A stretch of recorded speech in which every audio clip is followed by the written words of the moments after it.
I hope everyone's doing well and no illness from the COVID-19.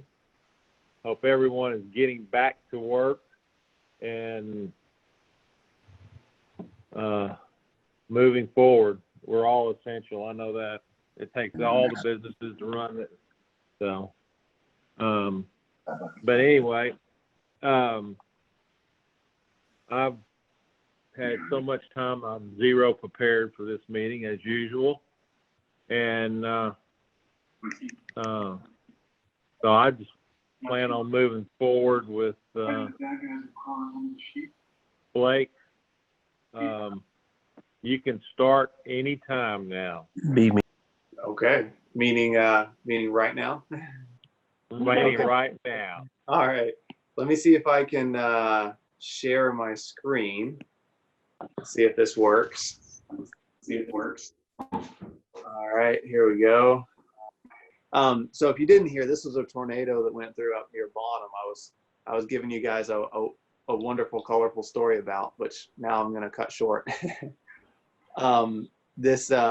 It actually came about 200 feet from a new facility of ours we just built up in the bottom area.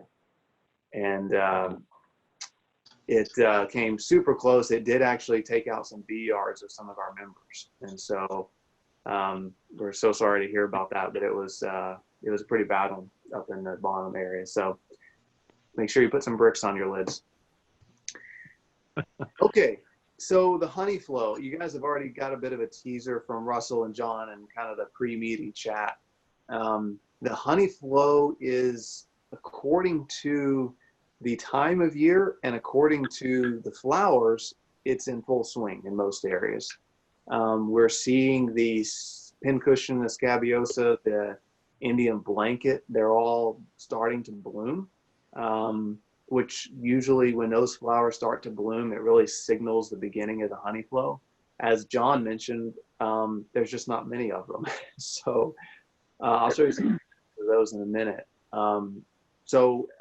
It's definitely the start of it is really gearing up.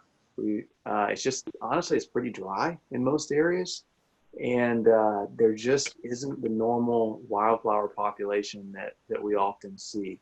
So kind of stay tuned on that. I hope it improves. We are supposed to get some rain tomorrow, so hopefully that actually happens. And hopefully this flow ramps up much more than it is currently. I'm starting to see in some yards that don't have 500 hives, some whitening of the comb, and they're starting to bring some nectar in. We've stopped feeding most of our hives. So they are bringing something in. And hopefully if we continue to get some moisture, we'll see that flow ramp up. But yeah, the normal wildflowers just aren't there. You can always test your frames. You can hold your frames of nectar over your hive and shake and see if nectar rains out. That's an interesting test to see how well the nectar's flowing. Did you have a question? Did I miss you? No question. No. Yeah, go for it. Just didn't get muted in time. Whoops.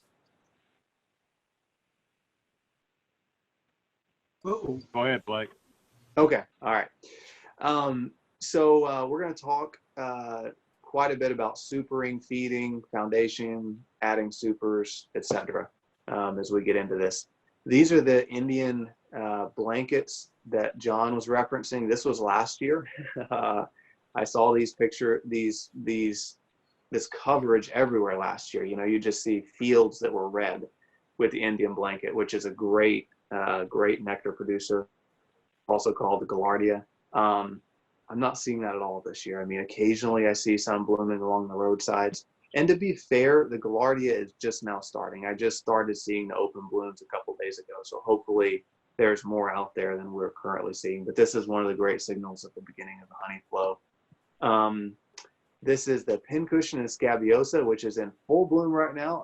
The beautiful girl there is my 5-year-old. This was her Mother's Day flowers to her mom because couldn't get normal flowers because of COVID. So she went out into the field next to our house and it took only a few minutes to pick a couple hundred of the pincushion and scabiosa because they are everywhere. So I had to just sneak a cute picture in there any way I could, and this seemed appropriate.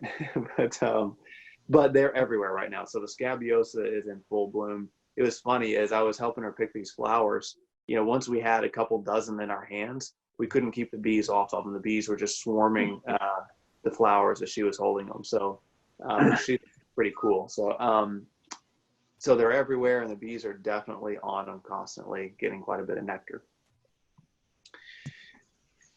Thinking of feeding, and if you guys, if it's too hard to unmute yourselves and ask questions, I will try to get through this fairly quickly, and I will keep it wide open for questions at the end, and I can answer all the questions you've got too. Feeding wise, this time of year, it's one of the only times a year I don't recommend maintaining a huge surplus. Just maintain the 10 to 15 pounds of honey or syrup. We're going to talk a lot about supering. If you've got your supers on, you need to stop feeding, but we'll get into that in a minute. If you don't have your supers on yet, then your goal is just a little bit of excess honey in each hive. You don't want to flood them with syrup this time of year. No need to feed pollen substitute. We're past the chilly days. We're past the time where we're going to have a week that's too cold for the bees to fly. Great pollen flow coming in everywhere. So no need at all for pollen substitute. When you stop feeding really depends on your hive conditions and your goals as far as producing honey or producing bees. And we'll get into that quite a bit. So let's talk about supering, when to super and when to put a second super on. This was a picture a long time ago.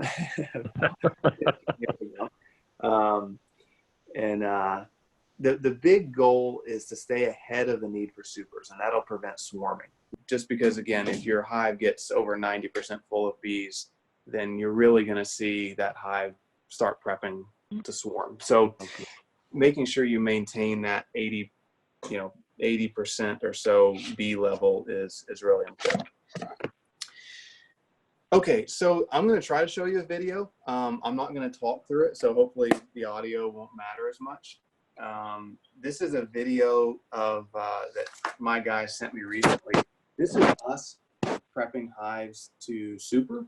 So this is how we look at hives and decide if they need a super or not. And it's largely for us based on bee population. And you're just going to see them go through a whole bunch of hives pretty quickly, deciding if they need a super or not. And so I'm not going to show you guys the whole entire thing because it's a couple minutes, but it might give you just a bit of a sampling of, hey, this is when hives are ready or when they're not.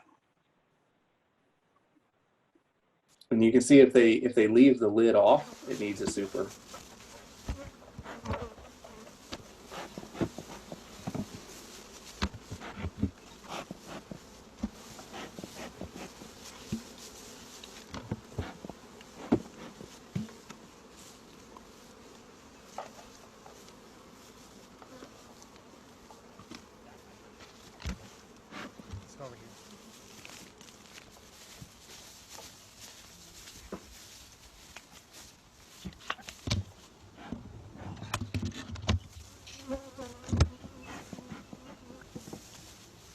And for Lisa, for those of you that are unmuted, is the video streaming okay?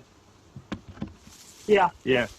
Cool. Okay. Yeah, I moved where I've got better Wi-Fi. So anyway, I won't bore you with the whole thing, but you know, it can be as quick as popping the lid and taking a look at the bee population. And if the population in general is 80%, if that box is 80% full, then it's time to add a super.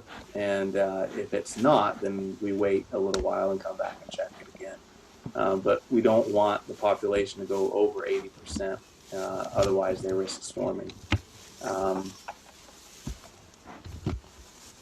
So then there's this is a picture just of a hive that I would add a super to. You know, I'm looking at the bee population, and I wouldn't say this one's completely 100% full, but it's pretty close. I mean, you've got bees all the way on the outside edge clustering a little bit. And if you look between the frames, you know, you've got bees all the way out here, all the way to the outside between the frames. And so a hive like this, I would absolutely add a super or a second, at least some form of second box, whether it's a super or a brood box to it. Otherwise, I'm going to be concerned about swarming. So once any box gets 80% full of bees, it's time to add the next box.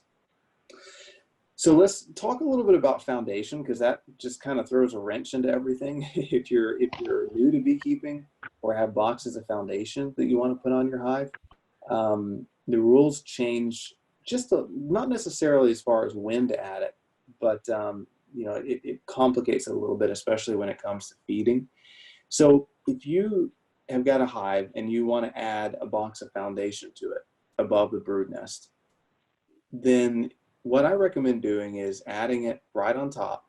Do not put your queen excluder on yet, and then continue feeding the hive. And I recommend feeding the hive until they have about a fist-sized piece of comb drawn out on 2 or 3 of those middle frames of foundation. And once they have that, that's when I usually stop feeding and add a queen excluder. If you put a queen excluder on your hive and then add a box of foundation on top of the queen excluder before the bees draw any of the comb out, the bees just almost refuse to go through that queen excluder and start drawing out that comb. They need to get started up there before you add your queen excluder. So, let them get a fist-sized piece of comb drawn out on 2 or 3 of those middle frames. Go back, smoke them pretty well, shake the bees out of that super just in case the queen was up there. Put your queen excluder on, and then I usually give them a little more food so they keep drawing it out, and then stop. You don't want them to fill out 2 or 3 or 4 full frames with wax, because then they'll store that syrup on it. The goal is to just keep feeding them syrup until they really get going in that super and have some fist-sized pieces of comb drawn out, and then stop and let them finish drawing it out and filling with nectar from natural wildflowers.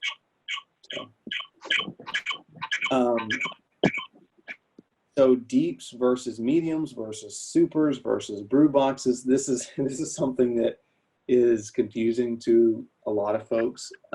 We did about a 15-20 minute video through Texas Bee Supply and put it on our website and YouTube last week on this topic, which gets into a lot more depth than I can get into here. But knowing when to add what style of box, is it a simple, is it a big box, it's confusing to a lot of people.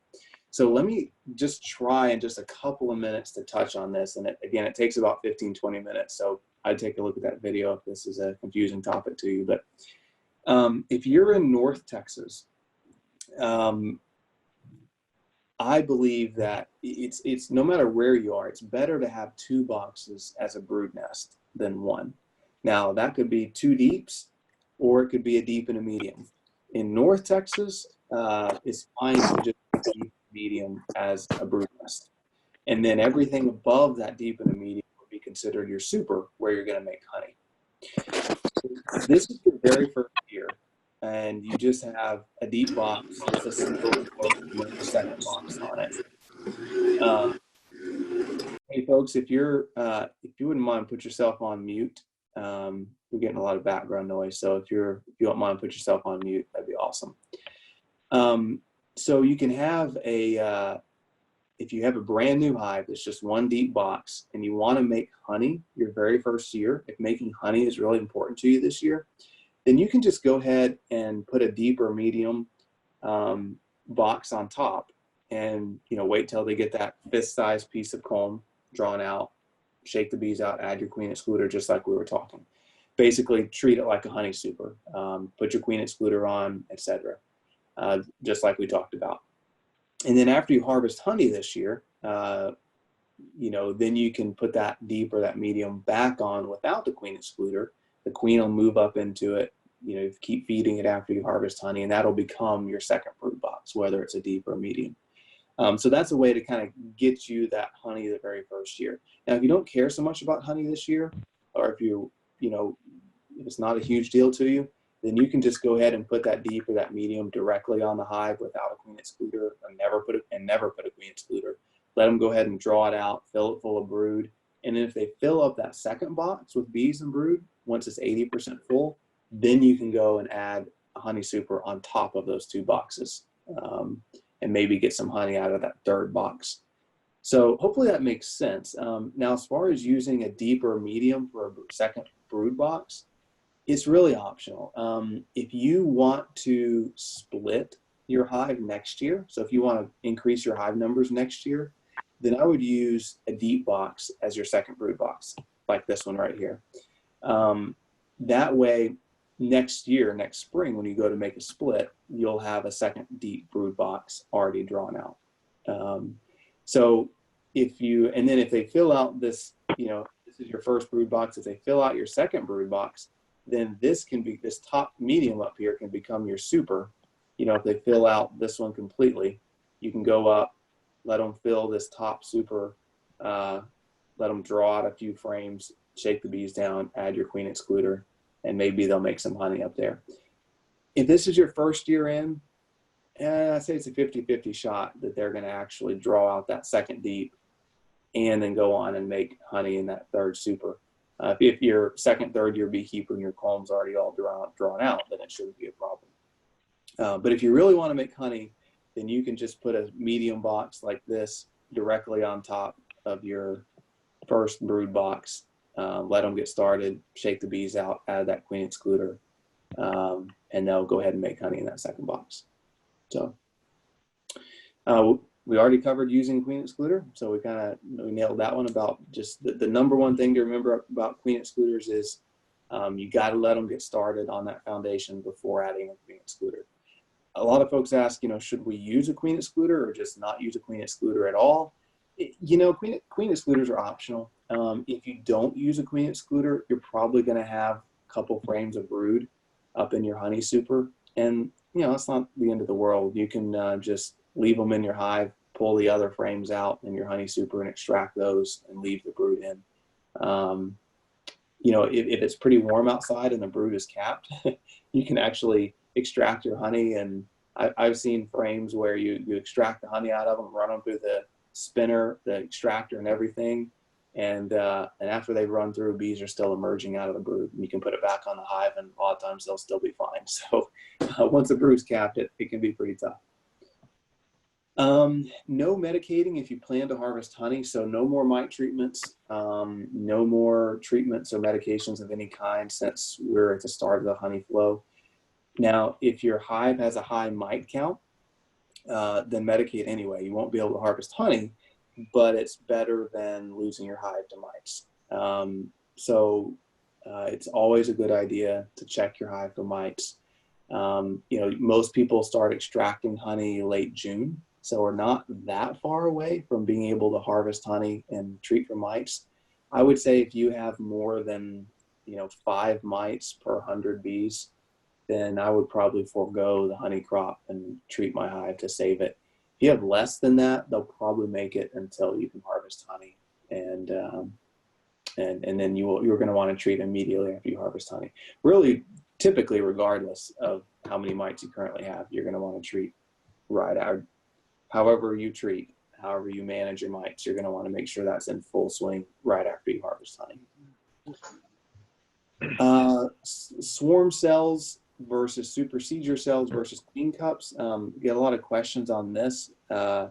So, you know, a lot of people see these things right here in their hive and assume their hive is about to swarm or requeening themselves. So these are really queen cups, and the bees are going to put these all over the hive. They're called emergency queen cups. And the bees have them in there just in case they lose their queen. They've got a ready place to start rearing cells. And you can see these like on this frame here. There's one right there that's an emergency queen cup. So you can see they're small, they're uncapped. And a way to see what's going on is just use your hive tool and open it up.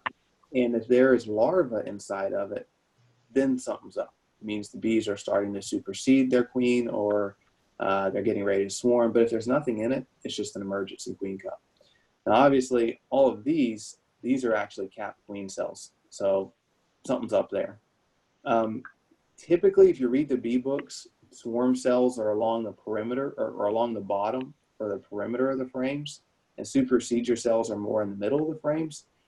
I mean, as a general rule of thumb, that's sort of true.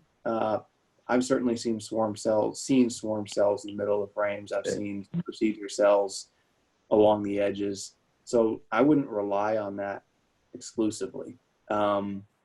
what I usually look at is my hive bursting at the seams with bees and has queen cells everywhere? Yes, well, they're swarming. If my hive looks really weak and they've got queen cells everywhere and the population is really low, then I assume they're trying to requeen themselves, or my queen has died and they're trying to requeen themselves or raise a new queen. So I judge it more on what the conditions of the hive is versus where the queen cells are in the hive. And this is just a point of reference for if you're newer in beekeeping. This compares queen cells to worker bee cells to drone cells. So it doesn't always look quite this crystal clear in the hive, unfortunately. But in general, drone brood is really bumpy. Worker cells tend to be a lot flatter, and then queen cells certainly protrude a lot more than either one of them. And there's just another example. You've got a capped queen cell here, you got a capped queen cell here, and these are queen cells that have larvae actually in them that the bees are raising into new queens. So just kind of wrapping it up here so we can get to your questions. Water sources, we haven't had a lot of rain this year in general, and so make sure you're already thinking about water sources for your bees. This is actually on the side of the road near one of our bee yards. That's a lot of bees drinking water. And so make sure you've got a water source already geared up for your bees so they don't go to your neighbor's pool once your neighbor opens their pool. And it's not too early to be thinking about that, unfortunately. But I was getting a little concerned about the heat, but it looks like we've got some cooler days ahead of us and we're getting a little more to normal season. I feel like I'm worrying about heat one day and then the next day I'm worried about how cold it is. So I guess that's just the time of year it is. So that's all in the PowerPoint. Let me get back to Zoom here and answer any questions that you guys may have. All right, there's 2 questions. Blake, Sure. can you hear me? I sure can. Okay, first question. How long after installing a nuke should we do our first mite test? That's a good question. So, I mean, I often look at, do I see any signs of mites? Talk to the supplier and then see when they treated for mites or did they treat for mites. So I would start there and I would look if they say, oh, well, it was treated this spring. And then I would look for any signs of mites. Do I see bees with their wings messed up? Do I see mites on bees? Do I see them uncapping pupa inside the hive? If the supplier treated that spring and I don't see any of those signs, I would probably just plan on treating after I harvest honey. If I am seeing any of those signs, even if the supplier treated, that's not always an absolute guarantee. Different nooks, different hives can receive treatment differently.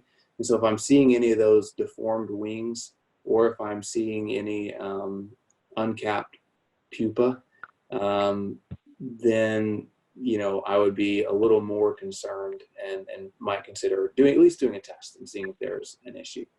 So, good question. Okay, not to put you on the spot, Blake. I can actually see the chat now if that helps. Okay, all right. So from Tracy Burns. Yeah, and actually above that one, I see that you've got open queen cups I and missed found. that one. Sorry. No, it's okay. So you found open queen cups and found one closed queen cup, but it's been 4 weeks and you think it froze. Does anyone have a mated queen for sale? So if anybody has a mated queen for sale, get with them and see.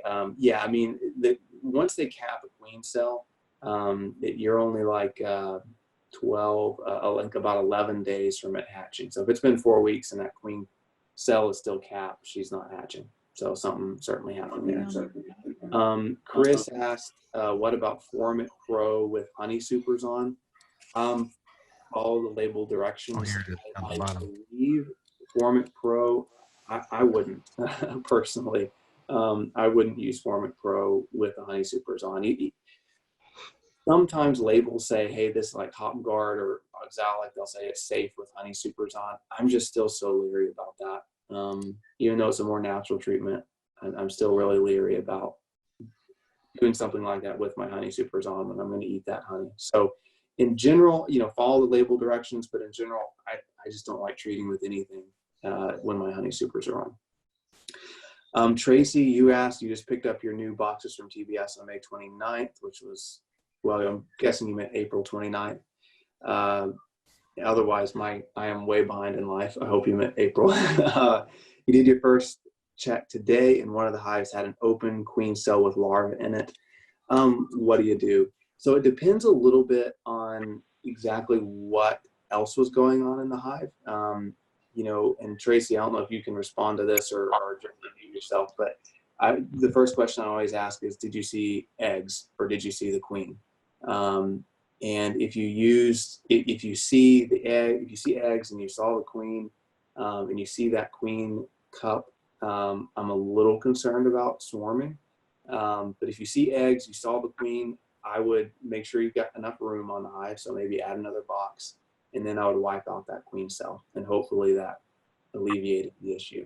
If you don't see eggs and you don't see larvae and you don't see the queen, then they could be queenless. Sometimes queens die in transit.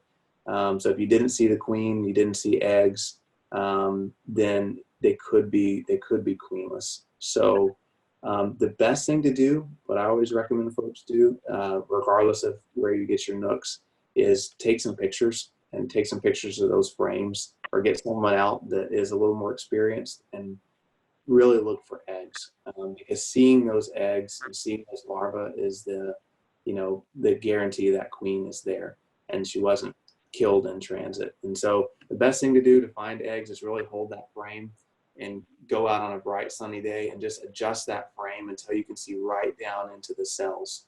And those eggs look like little grains of rice. They're about half the size of a grain of rice. So they are tiny, but they're white. And if you really get the sunlight pointing down in the bottom of those cells, then you can often see those eggs. So if you still can't see them, the best thing to do is just take a bunch of pictures of the frames and then shoot them over to a friend, a mentor, shoot them over to us at Texas Bee Supply, anybody, and we can usually at a glance tell you, no, there's no eggs, or there are, and we can certainly help with that.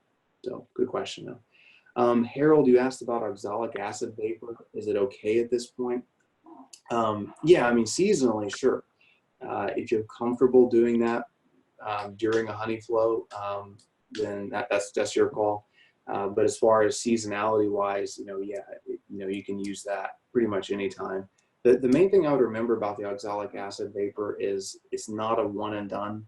If you just use oxalic acid vapor one time, it's not going to do a whole lot of good, because the vapor won't kill the mites underneath the capped cells of brood, which is where most of the mites are. So the goal with the oxalic vapor is you got to hit them 3 times about a week apart per treatment. And that way, as those new worker bees keep emerging, you're continually hitting them with that vapor, and you're killing all those varroa mites as they emerge with the bees. And so once a day for 7 days means that you've hit the entire brood cycle with that vaporizer. So the oxalic vaporizer works best during a broodless period, which in Texas is like, December. So, but if you're doing it with brood in it, you got to hit it at least 3 times about a week apart for it to be effective. And then Tracy, you were asking how soon is it okay for you to look at the box again? As long as you're not spending more than 10 minutes, 15 minutes in it, you can look at it every day if you want to. It's not going to hurt them as long as you're not spending 30, 40 minutes in it. It's more important that you figure out what's going on in the hive and check that out, because if the queen was killed in transit, then the most important thing is that you get a new queen in there quickly. And so I would go out. I think it's going to be rainy tomorrow, but I would go out there on Wednesday and check it out again for sure. Any other questions? I know we kind of rattled through some of that fairly quickly. If anybody would like to unmute themselves, you're welcome to, or or certainly put a question in the chat box. We can certainly answer that. Hey, I would say anybody listening in the club that's got queens, if you'll post in the chat, maybe that'll help people find it. Right. There's always a demand for queens for sure. Deanne, you asked, do you leave a hive that you split in a different bee yard for 6 weeks, or how long? So after you split a hive, in a perfect world, yeah, you leave it about 4 to 6 weeks, kind of let all the old foragers die before moving back to your home yard. That way the foragers don't get confused and they come back and recognize their old home. So in a perfect world, 4 to 6 weeks. Really, after a couple weeks, a lot of those original foragers have died off.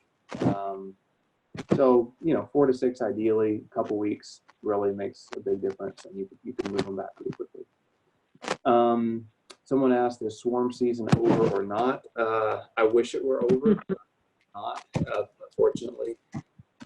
Swarm season, it really peaks in, I would say, late March to mid-May, at least, sometimes through May. So we're still kind of in the peak of swarm season. So, bees will swarm even in June, sometime in July.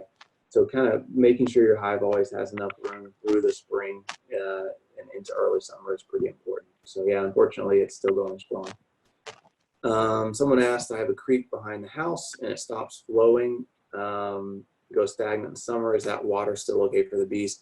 So the funny thing about bees, they love dirty water. So sometimes it seems like the dirtier it is, the more they like it. You saw that picture of them drinking a puddle on the side of the road. If the bees drink it, it's okay for them. It's not going to hurt them. So if it's not good for them, then they're going to avoid it. So it seems like they love dirty water and neighbor swimming pools. Those seem to be their favorite water sources.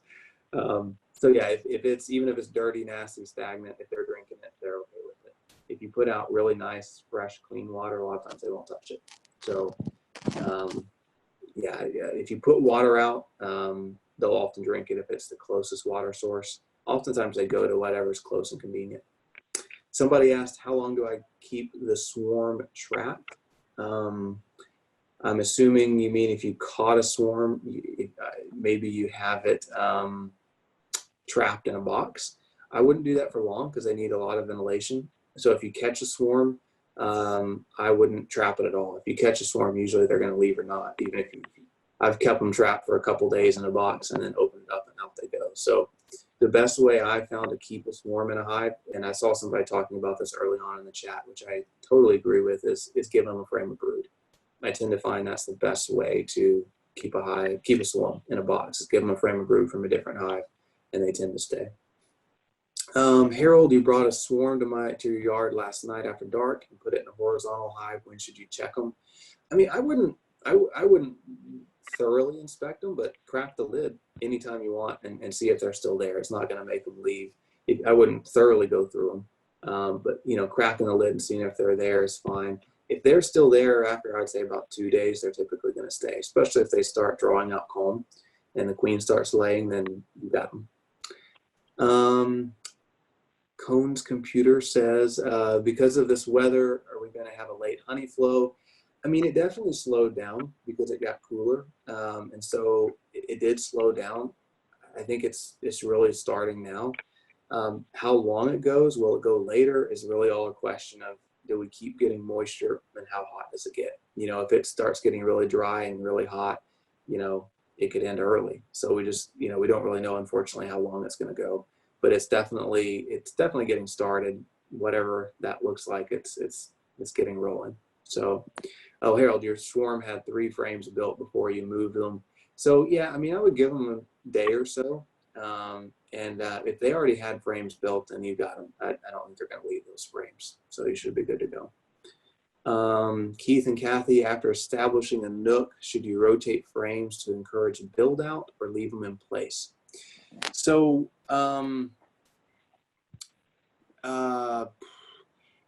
I don't like rotating frames in a brood box. Rotating frames in your honey super is fine. Go to town. I'd rotate frames in honey super all the time. That's no problem. Rotating them inside of a brood box, I don't like doing that because you oftentimes rotate brood, which you always want to keep brood together in a brood box because the bees need to be able to keep it warm. And if you put a frame of brood on the outside of the hive, or if you separate brood with frames of foundation, then oftentimes it can get chilled at night, and you don't want that. So I wouldn't rotate frames in the brood box. In the honey supers, though, no problem. Is there a disadvantage to adding a super early if it's a remote location and we can't check every week? Not at all, no problem. So in fact, I usually like erring on the side of adding supers early than adding them late. If you add them too late, then you're going to risk swarming.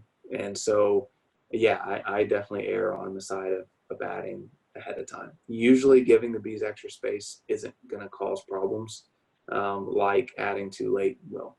So yeah, I would err on the side of early for sure. So. Okay, Blake, I think we're gonna have to cut the questions. Okay, no problem. Sorry, folks, that was as fast as I could go.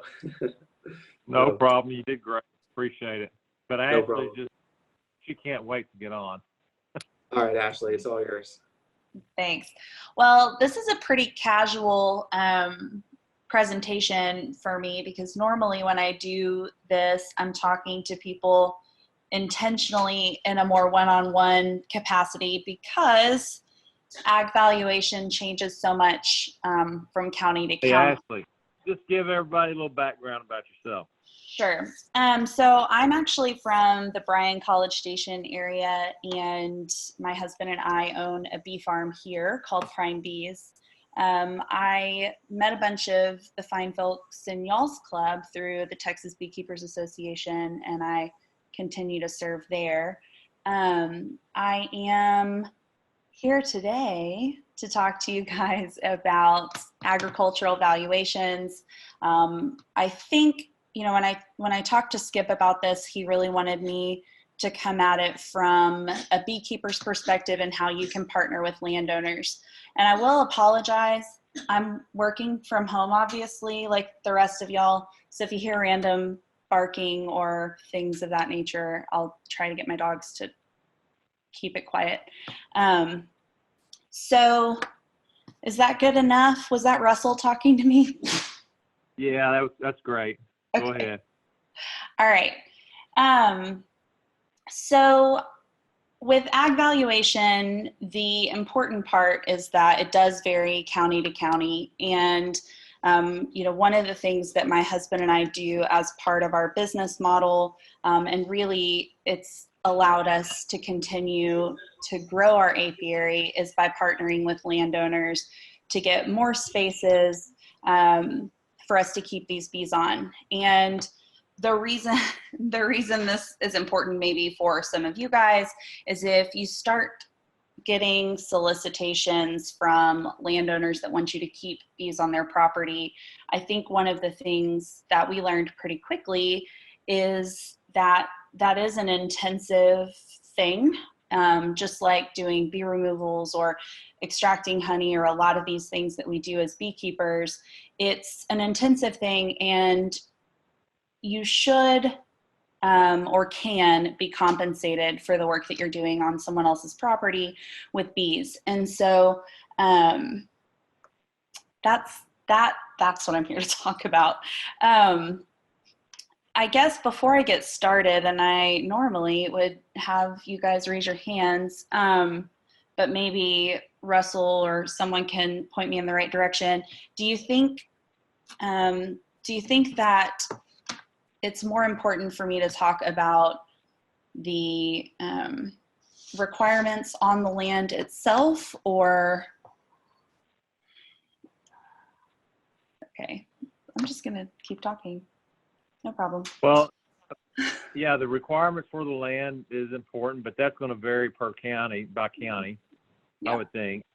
But if you want to touch base on that, and then like you were talking about, if y'all put bees on someone else's property, what kind of contracts you draw contracts okay. or something like that.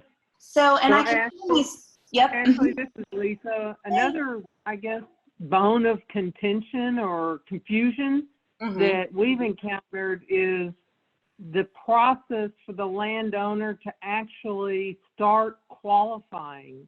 Is Right. it year one? Do they apply in year one? We didn't apply till year 5. Right. And they refused us because we had no records. Their process never instructed you how to submit all that stuff. So, you know, what's the best approach? Do you go ahead and engage the county assessor's office to get in their system, or do you wait until you have enough history built up? You know, it's confusing. Yeah. So Lisa, I do have a question on your situation. Once y'all found out they were going to deny, did you have an opportunity to show things like receipts and paperwork or photos? Okay. Well, we were already there protesting our value, and we had 5 years of records with us. Good. We came prepared, and Okay. so we left that meeting approved, but it was Just wanted to confusing. make sure, because that's the key thing, is a lot of people want to have the actual application into the county office, and they feel that by doing that, they're establishing a history of paperwork. As someone who works in the real estate field, so I'm talking to these county appraisers on a multitude of different levels, I think that there's a good majority of them that would actually appreciate you not applying for things when you know you're not going to be approved for them. And so I think, yes, talk to your county appraiser and see if they would rather you submit that paperwork or not.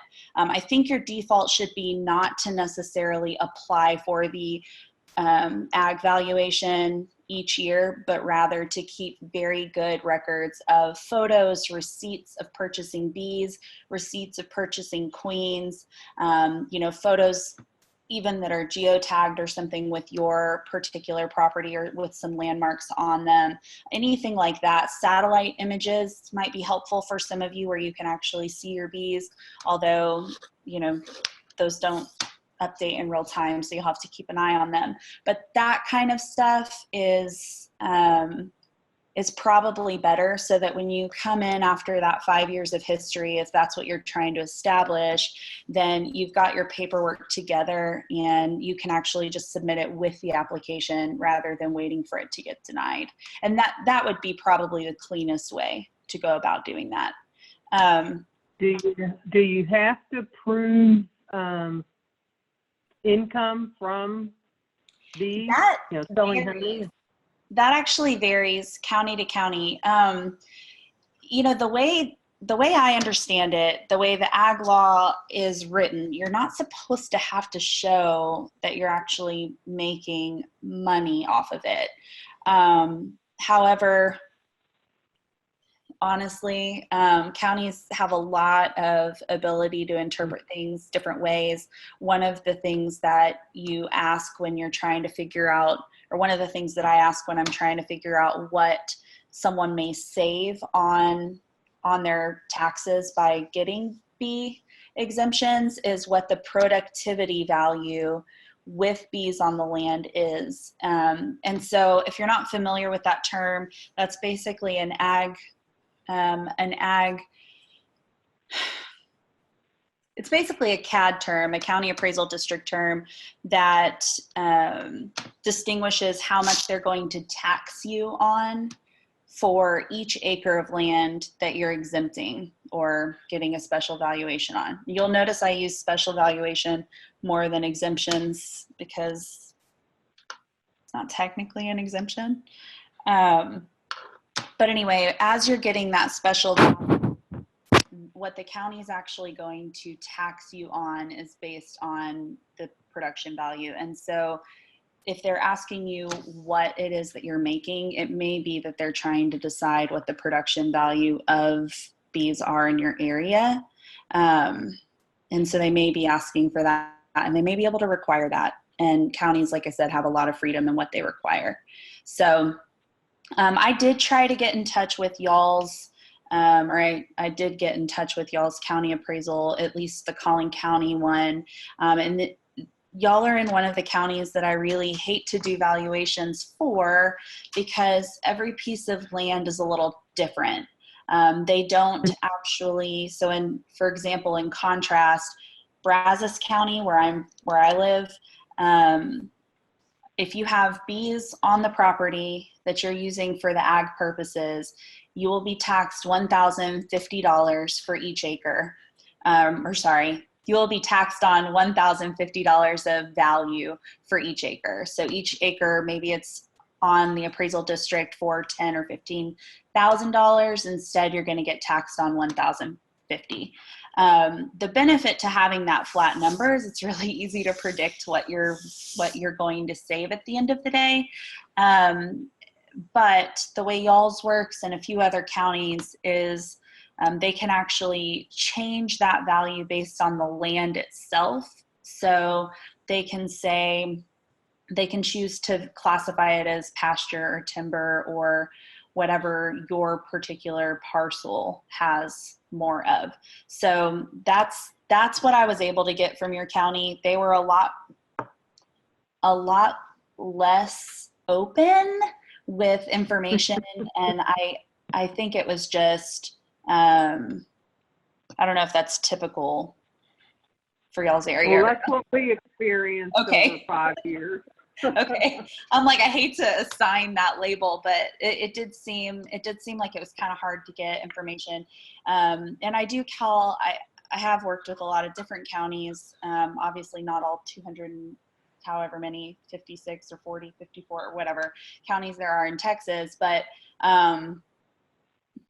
there are some that are really easy and they know exactly what you need to know as a beekeeper. And then there's some where you kind of have to pull that information out. So you may have to work with your appraisal district. I think having the vocabulary production value helps. So if you call and say, hey, I'm looking at this particular piece of property, we're looking at putting bees on it. And when we do, we'd like to know what the production value of this land will be once those bees, once I've got the 5-year history, or if you've already got the 5-year history, what is it going to be once this agricultural purpose has been assigned to the property? So that's the key question. And that's what I would, if you take nothing else away, that's the question you need to be able to ask them. The other thing is, if you're looking at putting these on somebody else's property, you're definitely going to want to have some, in my opinion, you're going to want to have some written agreement between you and the landowner. And the biggest things you need to address are things like access to the property. Because you're going to be keeping bees on there. You need to clarify who owns them. I'm assuming it'll be you. So who owns the bees? What is it like to get onto the property? And what type of care are you going to be providing? So if the bees, for example, if the bees die, is that your responsibility? Is that their responsibility? What happens if they get sprayed by pesticides, things like that? And I would keep the contract super simple, but these are some of the things that you should be at least having a conversation with the landowner about, and then put as much as you feel comfortable putting in writing. I have a question here. Does the process change if converting from hay production valuations to doing bees instead? The process is the same. What you'll do is just let them know. You'll end up filling a paper out that says that you're switching from hay to bees. And when you do that, since you've had hay production in the past, you should not have to wait 5 years. You should be able to count the previous hay production years as part of your history. And assuming you've got that 5-year history, then you could convert to bees immediately. The biggest difference is going to be whichever has the lowest production value is probably, if you're doing both and one has a lower production value than the other, you'll want to definitely pick the one with the lower value to be reporting to the county so that you can save a little more money on taxes. Does that make sense? Yes. Okay. All right. So I'm not exactly sure what all. I think the biggest question that that Skip wanted me to show you guys was kind of how I go about determining how to do these valuations. So being the nerd that I am, I actually have, I'll share, let me figure out how to do that real quickly. I'm going to screen share with you guys how I go through this process to see how much people are going to save and then ultimately how much I am going to charge them. So give me just a second. Here we go. Now I'm getting phone calls, so hold on. My computer might start yelling at me. All right. Share. Okay.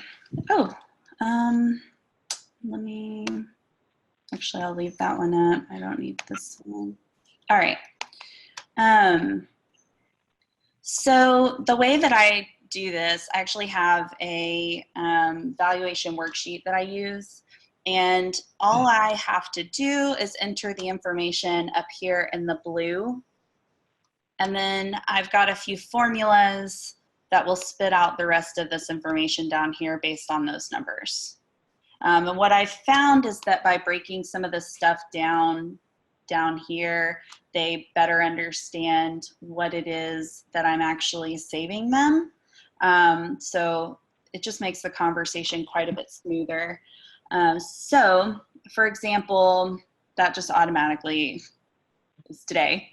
And then I will put in the street address, the homeowner's name, whatever the land size is. And then for the exemptable land size, most of the time I'm subtracting 1 acre from that. So that tends to be the standard around Texas, is that they count 1 acre for the homestead. So in this case, I have an imaginary piece of property that's 10.4 acres, and the homestead will be 1 acre, so that leaves 9.4 for the bees. And then this is, whatever the most recent land valuation is. So I left the one that I had most recently in here, and then whatever the tax value or tax rate is for this particular property. So for us, that varies quite a bit depending on where they're located. I imagine it'll be the same for y'all. And then this is my constant. Like I said, it's a little easier because I know exactly what our land value will be once this is applied. For you guys, you'd have to probably figure this out per property and then put that number in here. And then I have my rules for how many hives I've got to keep on the property just written in here as a courtesy for me so that I don't forget, and a courtesy for the homeowner, because I'll end up sending them this whole worksheet. So once I do that, it ends up spitting out this information down here for me, including the number of hives that I'll need for the property, and then what their current estimated taxes are for just that 9.4 acres, and what that 9.4 acres will be, what the taxes will be on that 9.4 acres once the bee exemption is applied. So by doing that, I can see that they're going to end up saving $3,000. And for us, we charge 25% in our own county, and actually in some of our surrounding counties, we charge closer to 30% of the savings, because in our area in particular, it's not as advantageous as it is in some other counties. $3,000 is a big chunk of change, but it's also not as much as people in, say, Hayes County or around Austin. Travis County will get on their savings. So that limits how much I can actually even charge people to keep these on their property. So in this case, I could charge them, based on my formula, about $750 for a year, which when you think about the time you spend going to the property, servicing those hives, keeping those hives up and healthy, for us, we're guaranteeing that we're going to maintain those 8 hives on their property. So if something happens to them and we've got to go make splits or make up those losses, that's kind of on us. So when you take all of that into consideration, it's not a ton of money, but when you have 30, 40 yards, it can start to add up and become a part of your actual annual income. So depending on what you want to do, I'm sure most of y'all are like 30 or 40 yards, I would never, but that's how we've done it. So do y'all have any questions on that? It's like math. Yeah, it's Lisa. So what kind of reaction do you get from these landowners when you give them that number? You know, how much they're going to save, but then how much you're going to charge them to save it. Yeah, so usually when I send this, I also send, let me see if I can grab it. Don't judge my random. Or maybe even a better question is what's your success rate versus, you know, landowners that go for it? I very rarely have people who will not do it. Most people who are approaching us, that's what I was looking for. Most people who are approaching us already know they don't want to be beekeepers. Yeah.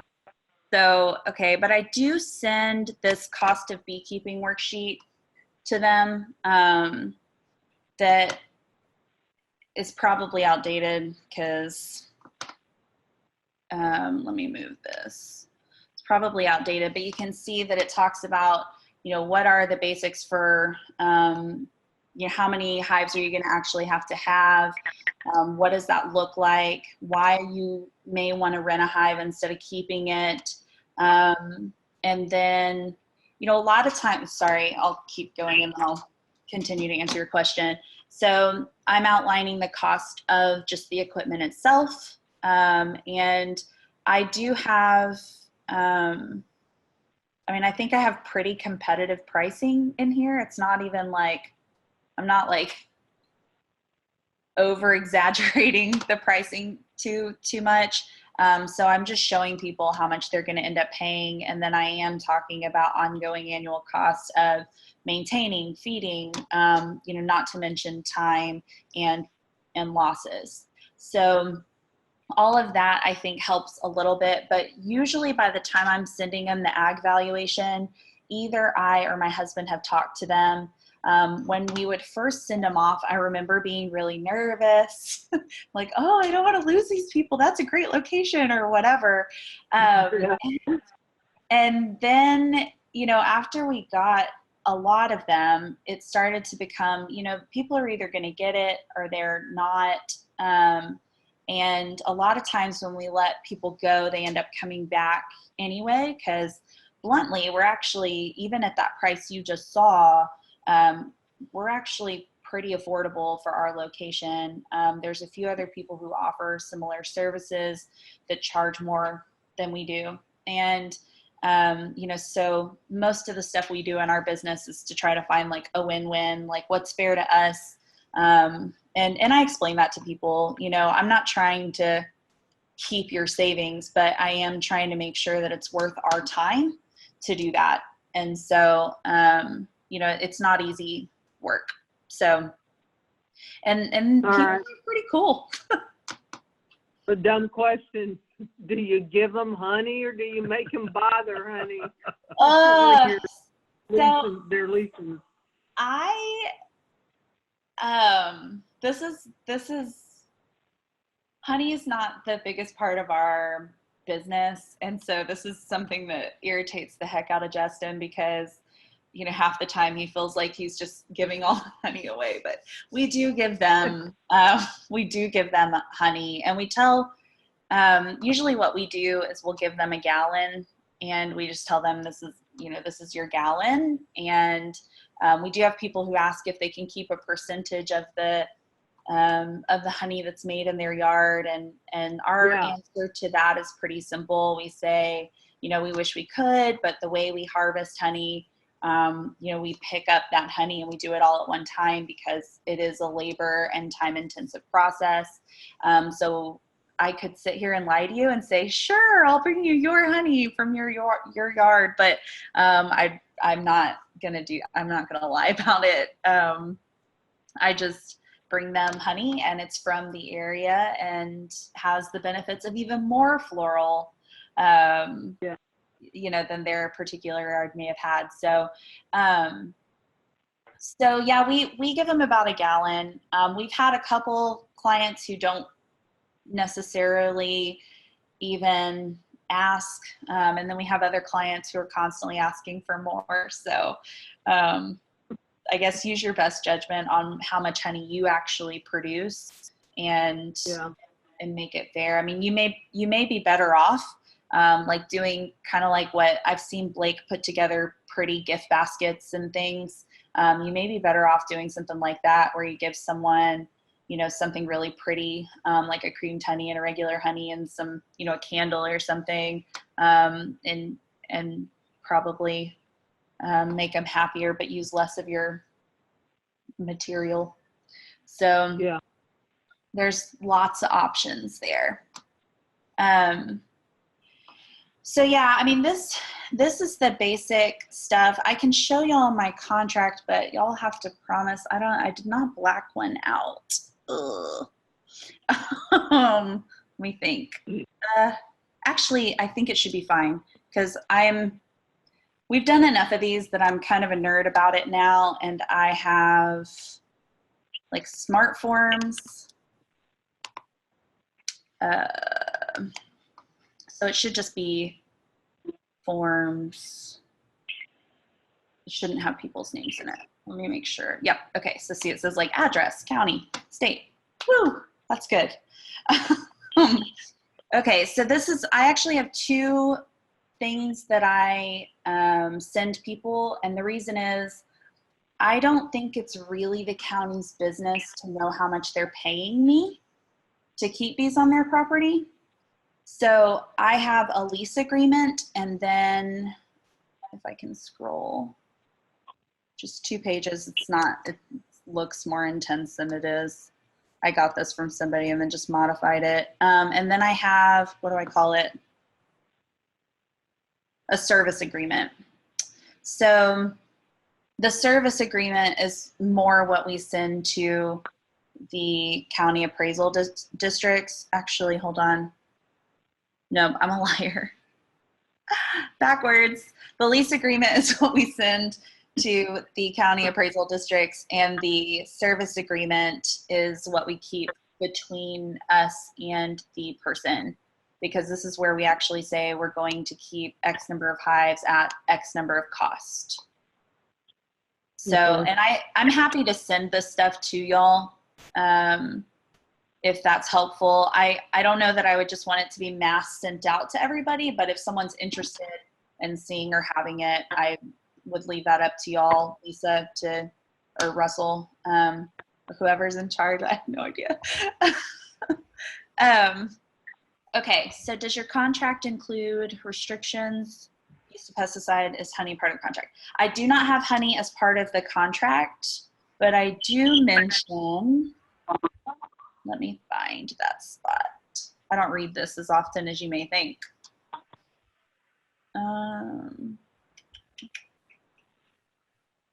So I have right here a replacement section. So if something is intentionally harmed, basically, you know, like to the point where if I went to court, they would side with me, you know, then I have that rate predetermined, which is actually, I think, a very fair price for a full double colony. And so it's just there mostly so that the homeowner understands that this is our livelihood and it is something that has value. So they're partnering with us to keep those bees safe.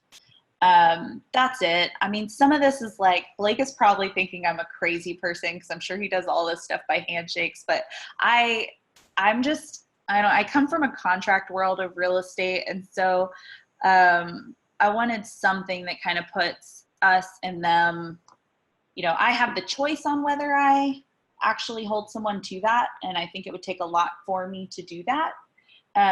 But it's in here if I had to.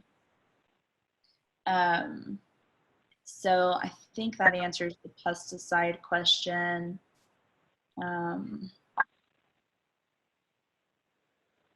Yeah, and so I do have some also in here, just responsibilities of your responsibilities of the landowner. So there's a few things in there that basically, again, it's a partnership. So let me see here.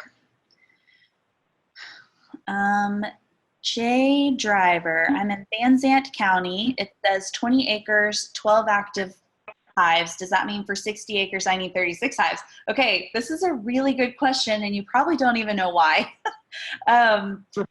So in our area, we've actually had a few people who had more than 20 acres. And for beekeeping, the Texas state law for beekeeping for agricultural purposes limits the agricultural valuation, this whole exemption that we're talking about, to between 5 and 20 acres.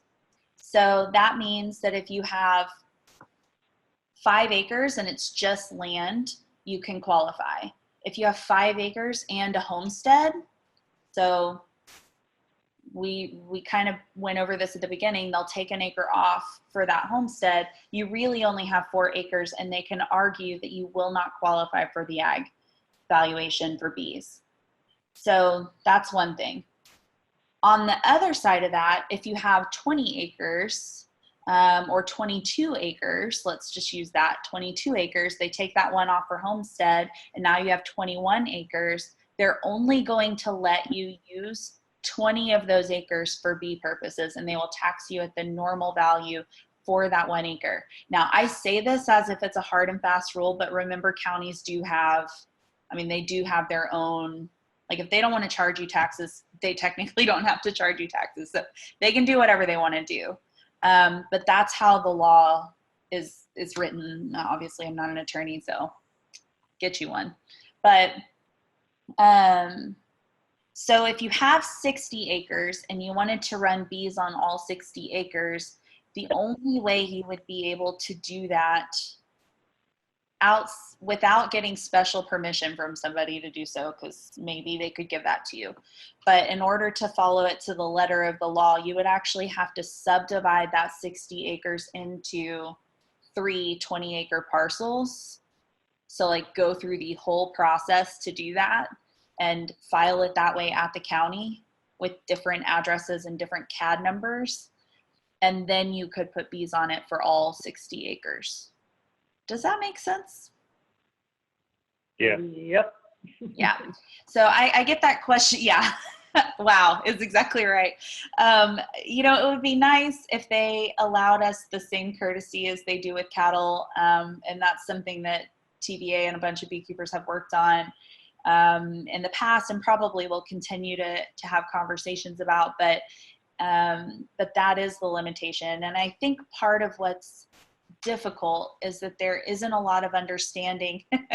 There isn't a lot of understanding of the fact that bees actually do leave that box and work on 3 acres of, or sorry, 3-mile radius around those hives. And so, you know, I've seen counties try to say, well, we're only going to exempt the literal land that box sits on, which is insane.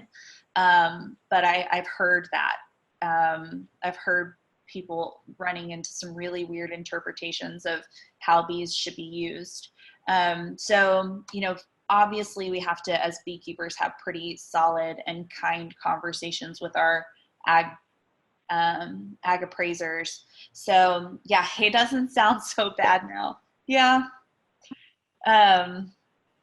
If you're on larger land, that might be your best bet, because, you know, here, all I can talk about is here, but if I were going to take a property that's 60 acres and subdivide it into 3 20-acre tracts, I would be spending probably about $3,000 on surveying charges.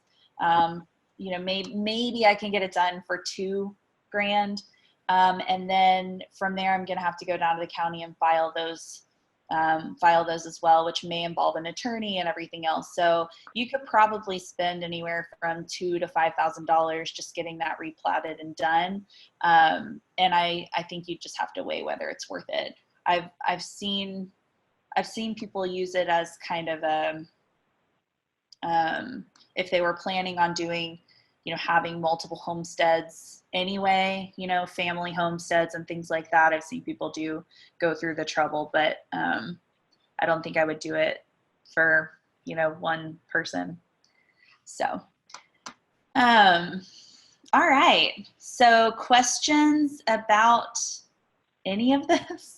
It's like kind of a weird and boring, but also strangely interesting topic. So if I lost some of you, I apologize. I'm going to get back to Zoom. No, there's plenty of people that are interested in that info. Is that how I do this? Yeah. Yep. Yeah. So, yeah. I think we've answered all the questions that have popped up, Cool. but Oh, Skip, I can see you now. Anyone else have any questions? Either ag exemption for themselves or as a revenue stream? If you're doing it for yourself, I would just say having those conversations with the appraisers up front and just making a relationship is probably a good idea. If they're not that friendly, maybe if they meet enough of you and y'all are overly friendly, they'll start to ease up on beekeepers, who knows. So. Well, we went into Collin County once a year and every time we went in, we got a different story. Yeah, well, that's frustrating for me because a lot of times I'm making phone calls to these county appraisal districts, and you know, I'll ask somebody the same question I asked, you know, 6 other counties, and they will confidently tell me an answer that I know is not correct. Like, I'm like, no, that's not right. I know that's not right. And I can't always get them to get me to talk to the right person. Yeah. Without just being like, let me speak to your manager. And it's just awkward. So I think the biggest thing that I learned that helped me when talking to counties was learning that phrase production value. It helped me get the right person on the phone. But y'all's is kind of weird. Whenever counties do the property value like y'all's does, it's always a harder conversation because you pretty much have to have the exact address of what you're dealing with. And it's not the same for, you know, Skip's property or Russell, y'all's property. So, so for the qualification period, would creating a company make you more favorable? Probably not. I don't know. So I'm about to get weird and political, but you know, the purpose of these ag valuations that were established by the state was to help businesses. It's not to help us as landowners. So I think in a way, you know, keeping that in mind at a state level kind of makes sense because they're looking at it from a production base, and by producing, you're contributing to the Texas economy. So that was kind of where that started. So, but from a county perspective, I don't get that same vibe from them at all. And so I would say if you were talking to, say, a state senator, maybe you could talk about your business from an ag purpose. But if you're talking to your local county, I think you're better off just going in and talking to them like the landowner. So is that y'all's experience too? I Just guess. save your receipts and all that information and take it in with you. Yeah. That's the best thing. Yeah. Well, they did require income tax returns.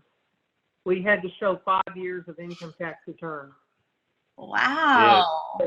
It was a Schedule F at the time. So it was I an think official that would be business. highly offensive to me. Like, nope, not showing you that. Well, That's crazy. Like I said, every time we went in, it was a different story. And at this point, we're in not arbitration, but what's the board? Yeah, arbitration board. Yeah, they have an arbitration board. We're challenging our value and the fact that they declined our ag exemption. So we had everything with us. I think if we hadn't, it would have been a long, drawn-out process, and I don't know how long it would have taken. But Yeah, we that's walked kind out of of that crazy. room to a copy machine, and they copied everything, and within a week, we had approval. And I think that comes back to going down in person and talking it out, because, perhaps if you had found out, what would qualify as proof up front and brought that or submitted that with your stuff, then maybe they wouldn't have asked for quite so many things. They would have seen your packet full of information and just stamped it. Because I can buy $1 million house and not have to provide 5 years worth of taxes. So that's nuts to me. Yeah. I turned in 5 years worth of expenses and was approved and now have that good. That's awesome. So that would make sense to me. Receipts and things like that. I bet if you did that up front, you wouldn't have the issue of them asking for some outrageous amount of stuff, but you never know, man. Harold Just Ruthie, answer what that. county is that? Harold Ruthie, what county are you in? Hunt County. Hunt. Okay, yeah, not Collin. That I will say, man, I don't know. I told Skip, I said I was really hoping to have more information when I called, but that was almost a month ago that we had that conversation, and I wasn't able to get any more information even after that. So, if everyone wanted to send me their addresses, I could probably figure it out. But for a general formula, what I was hoping I could do is basically make that formula sheet that I have for my area for you guys that you could kind of modify and play with so you could see it, but it wouldn't do any good. So You're a crazy glutton for punishment. Don't even go there. yeah. Anyway, Yeah, I got lucky on mine that mine was under previous ag, and then I just went in and changed what I was doing, but I also have cows and donkeys and stuff on here too, so I'm not just doing it for bees alone. yeah. But there is a production value on that, because I know the hay guys out here, they have to show how much they sold for the year. I feel like it's worse around somewhat larger cities than it is, out in the middle of nowhere. But They're greedy. They want as much tax money as they can get. that's crazy. We have some of the highest, $1,050 is not great. I think I do workups where people, it's $400 or $500 per acre, and that would be awesome, because, well, then I'd be saving people more money, and maybe I could make more money doing it.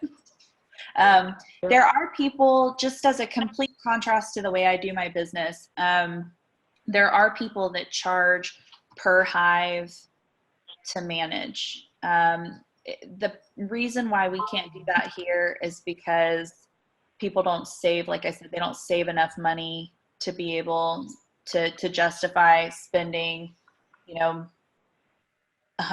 a hive a month, but there are actually some areas where that would be doable because people are saving enough to pay. that much. So I think at the end of the day, it's all, kind of depends on what you're saving people and whether you can articulate that value to someone so that they're willing to write you a check. So. Right. You gotta know your clientele, know your county, and know what will fly, I guess. Jesus, Blake, stop it. Would it require, hold on, let me read the one above that. To require more than changing the tax rate on your valuation form in the account to make a form useful.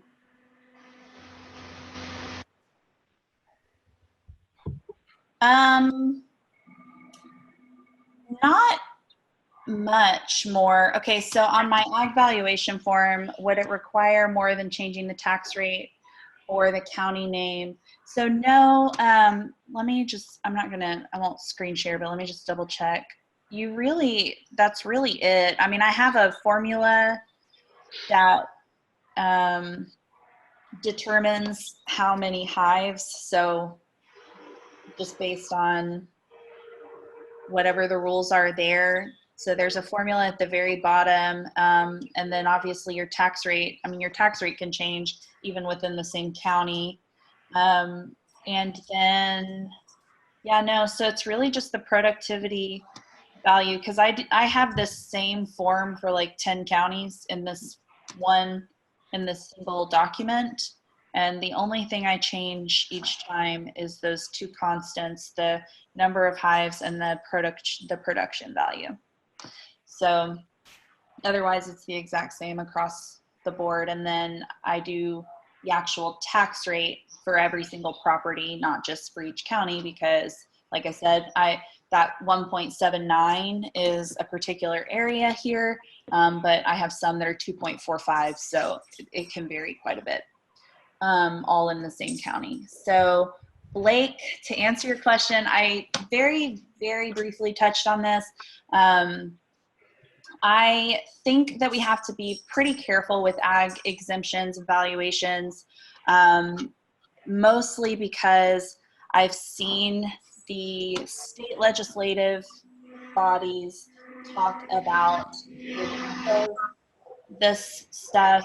And so if they feel like it's being abused, then it's more likely to get removed and taken away completely. So yeah, I think that this all comes down to knowing that when you're talking to these appraisers, and especially when you're talking to people at the state level, when you take the perspective of it helping you and your business versus, oh, I get to save money, I think that's a better approach on the state level, because that's what it's there for.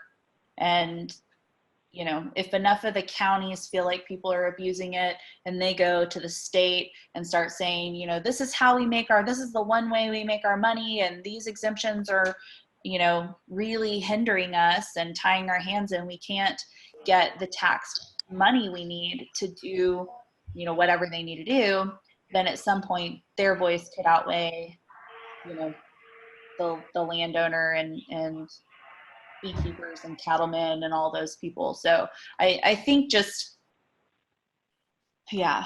be careful when you're talking to people, so we don't lose the ability to keep bees. Well, one of the things I did was I went under to the county deal and changed mine to a DBA. So I actually have my property name like Lazy T Farm. My dad's got his as Sabine Creek Honey Farm. So if they are in an apiary, they may want to think about that as a DBA. And then it kind of helps you because you're doing it for a business, not necessarily just for yourself. Yeah. Mary is on the call. So Mary asked if the county requirements require that the number of hives stay all year long or just a portion.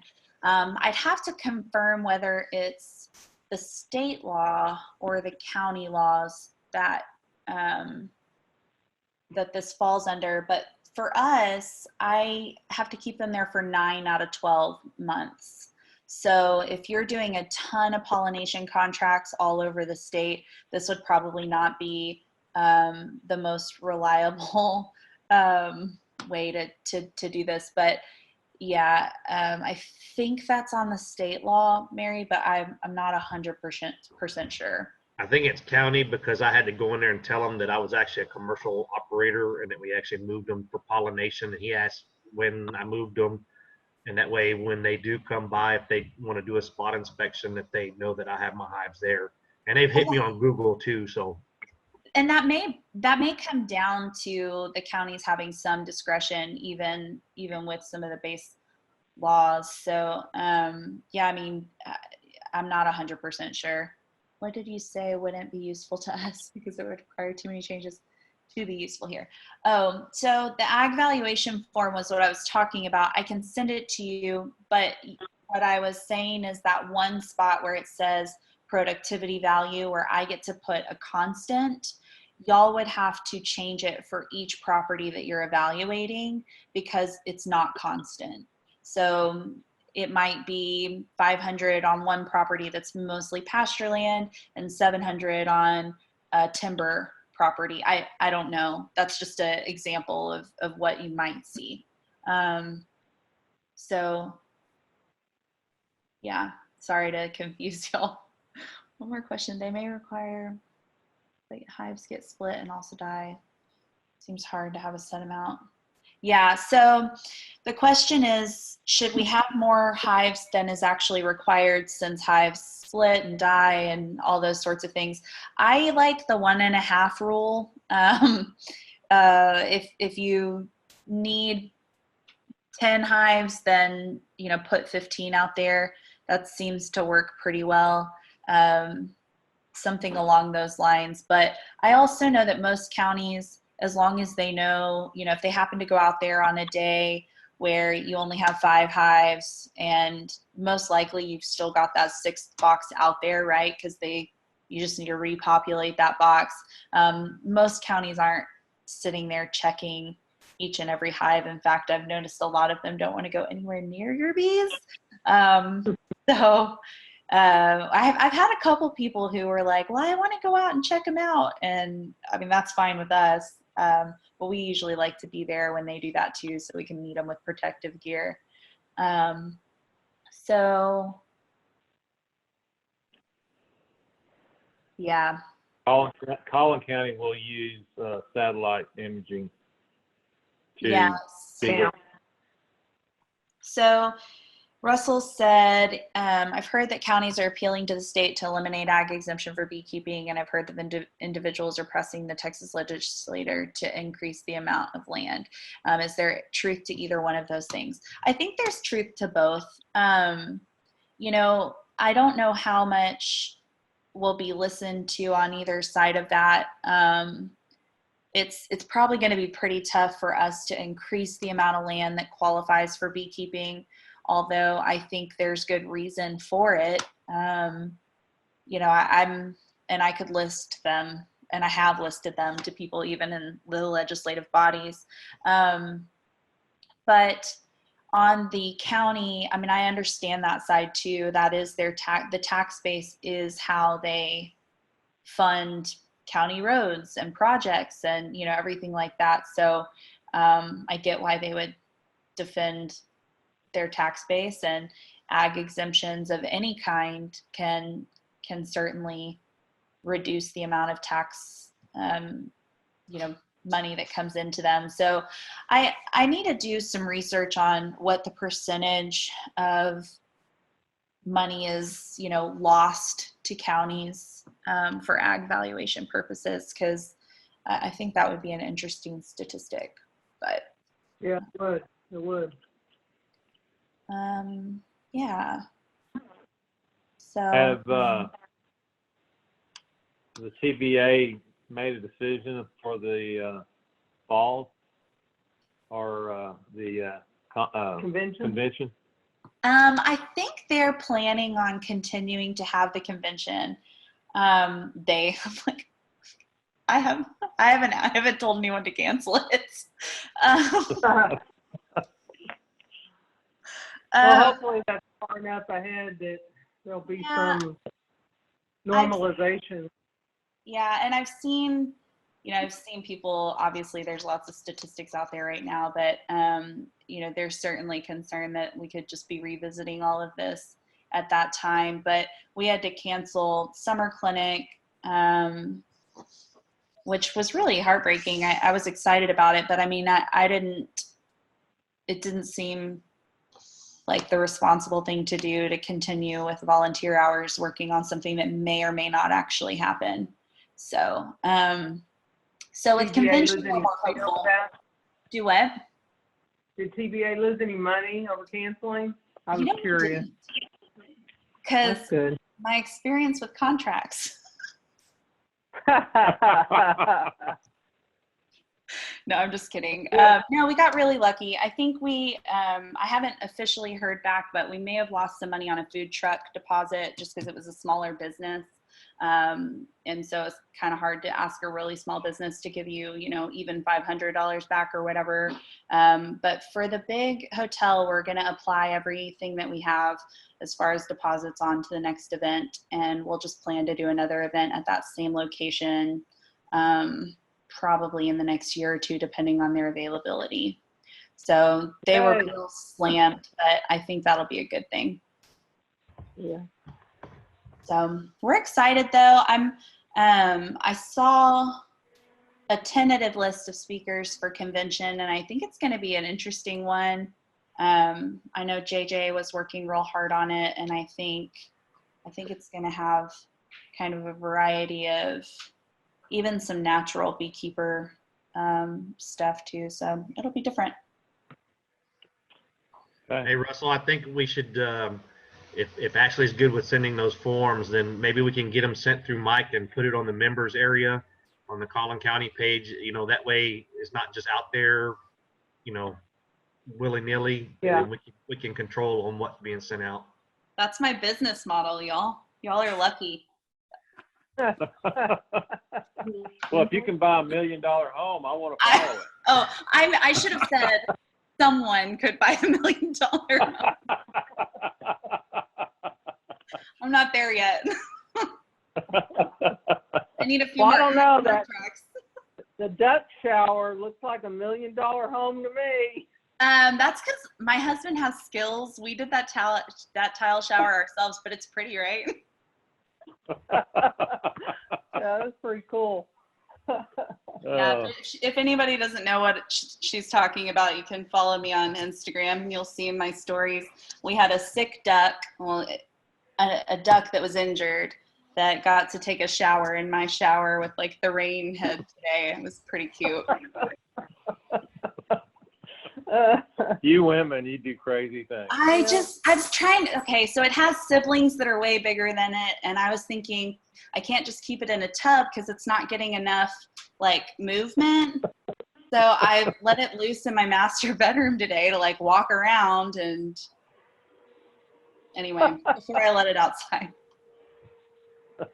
Okay, I sent you an email a couple of days ago, you know, the media storm about the killer, murderer, Asian hornet.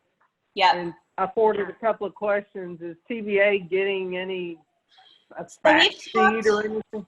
yeah, we've talked. I've had a few, mostly local people reach out trying to get us to do interviews. I have talked to Mary Reed about this, and I'm using her as our resident expert. But really right now, there's not a lot of reason to be alarmed because it hasn't been spotted in Texas, for one.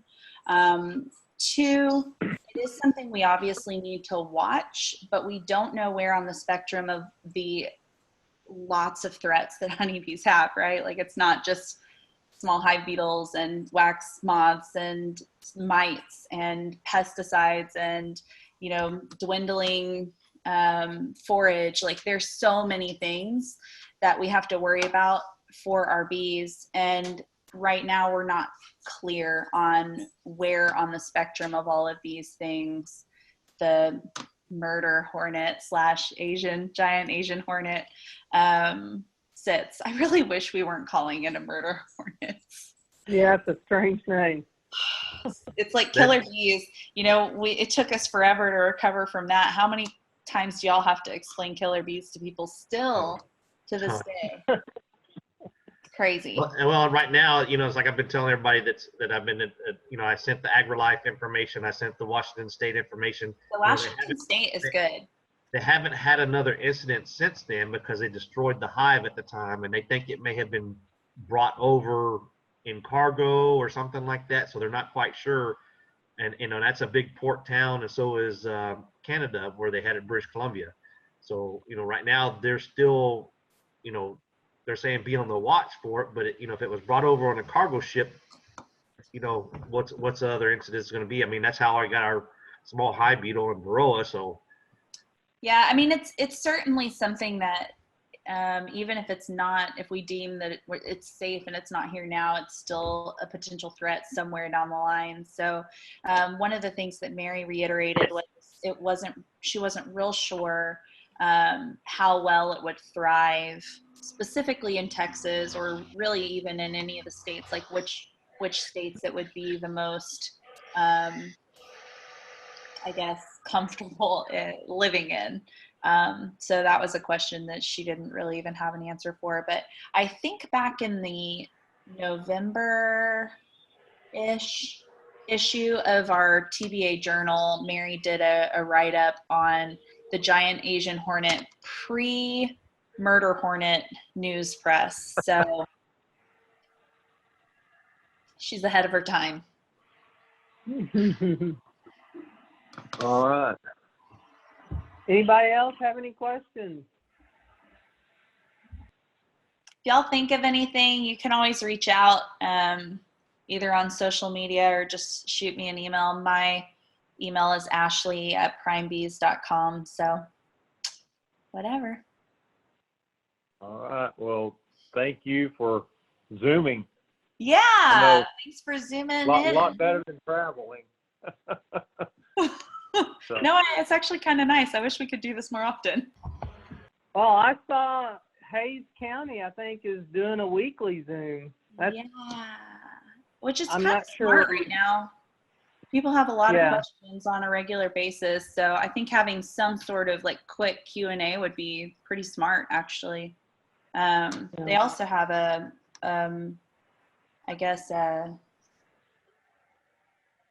conference, like an internet conference coming up, which I thought was pretty cool too. We've looked into how we could do that, and I know JJ is working on it, but I don't know where we're at on that quite yet. So. Well, enjoyed it. Thank you. Yeah, thank y'all so much. All right. See you next time, I guess. All right, have a good night. Thank y'all so much. I'll see y'all soon. Thanks, Ashley. And that in November. Bye. Yes. Bye. Thank you. All right. Well, I guess that concludes our meeting.